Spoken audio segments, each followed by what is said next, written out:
Mark Gruenwald, who is this beloved figure at Marvel. I mean, you probably know more about the legend than the man, but he just was like, I don't know, from archetypes you'd think of like the jester in the court, the Right. imp, the trickster. Mark was incapable of letting a day at Marvel go by in any kind of boring, normal fashion. Like, he wanted there to be shenanigans and hijinks every day. He with Mike Carlin and a couple other, and Elliot Brown and a couple other of the sort of cut ups in the office. They started a TV show called Cheap Laughs. We had a Okay. Marvel TV show, which if you Google Marvel TV Cheap Laughs, spelled Laffs, Right. you can see some of these early Marvel shenanigans. And so things like the Marvel Fumetti book, when we did all the little stories, and that was like Mike Carlin, he wrote most of it. And so these guys were a total pleasure to be working with. And because they wanted the office of Marvel Comics itself to be fun and creative and not corporate. And that is just that doesn't exist anymore at Marvel Comics. I don't think they encourage them to come into the office wrapped naked but wrapped in saran wrap, you know, Do you which is think something Mark did.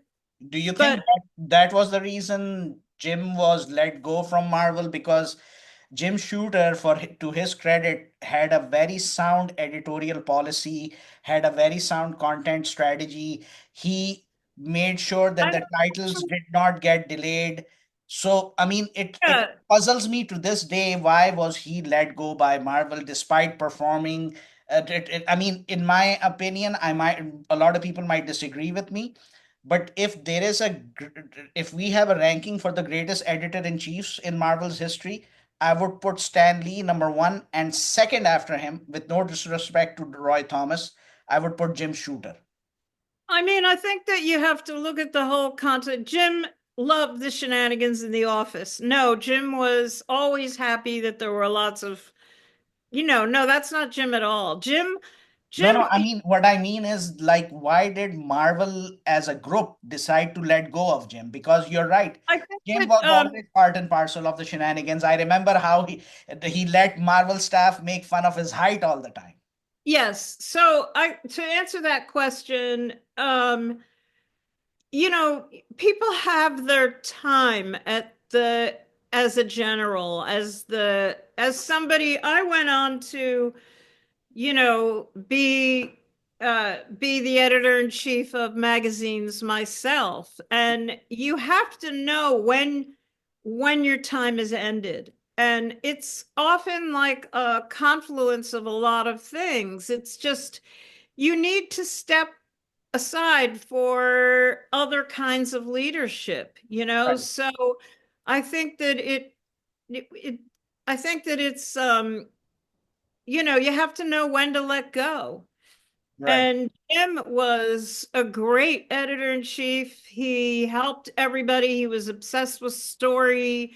He very much wanted stories to each issue of a comic to have a beginning, middle, and end, even if it was part of a series of three, four, five comics. When you joined Marvel, you had Mary Jo Duffy as one of the writers.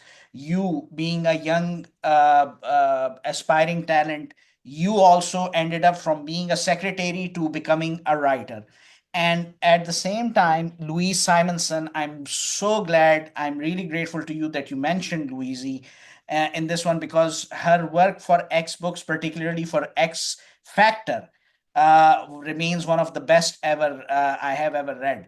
Well, also the Wheezy, we call her Wheezy, Power Pack, Power because Pack, yes, I no, forgot about Power Power Pack. Pack was really important. And to mention, so Marie Severin was on staff. So we had a really powerful, talented female right there on staff, Marie Severin, who, because she came in the business 20 years before us. Right.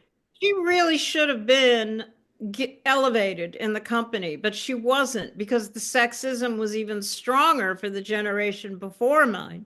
But she was, I ended up like one of the highlights of my career is getting to write a comic with Marie Severin and Marie Drew, which was a issue of Toxic Avenger, Right. where Marie and I decided to give Toxic Avenger's girlfriend a front and center role and to make it a feminist comic where her girlfriend, Toxie's girlfriend, I forget her name, she was just like, why am I not the hero? And she goes into the kitchen and she gets a bunch of like, cola pots and pans and makes her outfit and goes out there. And that was like so much fun. But you had Trina Robbins from the Yes.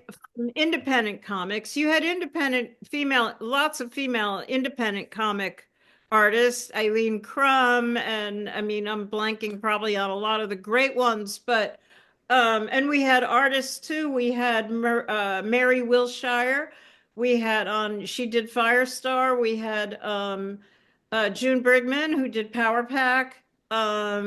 So Joe Duffy, me, Marie Javins, who's now like the editor-in-chief of DC. She started under Archie Goodwin in at Epic.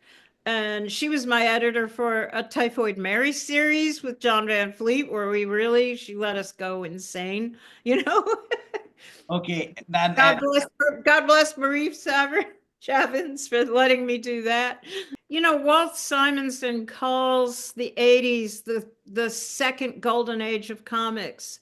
And I think that if you like my work, look at the other creators from the 80s. You had Bill Sienkiewicz, not just that his Moon Knight and then the work we did together with Chris on the New Mutants, but right. then his Stray Toasters, and then him teaming up with Frank to do an Elektra series. Like the 80s was like, just everything that came out of the 80s was good. The 90s, not so much, but the 80s were Agreed.